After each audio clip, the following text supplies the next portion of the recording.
जब देश आजाद हुआ था उस समय भी तमाम रियासतें ऐसी थी जो भारत के साथ आना नहीं चाहती थी। उसमें सरदार पटेल ने सख्ती का रुख दिखाया और सारी रियासतों को एक साथ किया।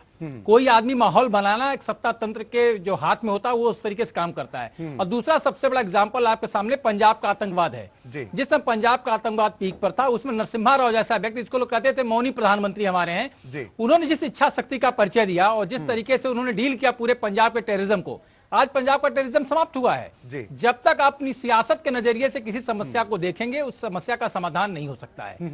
आपको वोट बैंक से अलग और सियासत को छोड़ करके राष्ट्र के हिसाब से जिस दिन सोचना शुरू कर देंगे, कश्मीर बहुत छोटा मसला, कश्मीर ऐसा कोई मसला नहीं है जिसका समाधान नहीं हो सकता।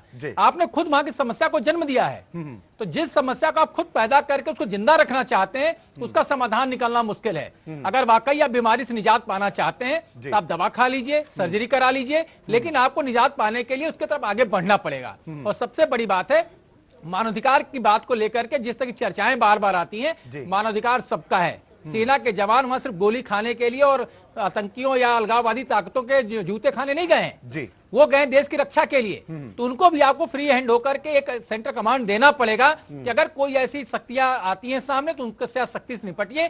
और जिस तरीके से आपने एक अलग से उनको ताकत दे रखी है कश्मीर के अंदर, वैसे सेना को भी ताकत दीजिए। कैसे मामले हम कतई मानवाधिकार के नजरिए से नहीं देखेंगे। अगर कोई जवान आ रहा है उस पर कोई हमला कर रहा है तो गोली मारेगा वो, और उसके मारने का अधिकार है। लेकिन जब जब आप उसको सियासत के नजरिए से भांपने की कोशिश करेंगे, नापने की कोशिश करेंगे, हम कहते हैं अगर ऐसी कोई समस्या है तो आप प्रतिबंधित करिए उन संस्थाओं को जो उनको हाईलाइट करते हैं कि ना दिखाया जाए ऐसी समस्याओं को देश के हित में। वो देश मानने को तैयार बैठा है, लेकिन जब आप ढुलमुल रवैये से खुद चलेंगे तो देश की समस्याएं बनी रहेगी और लंबे समय तक बनी रहेगी।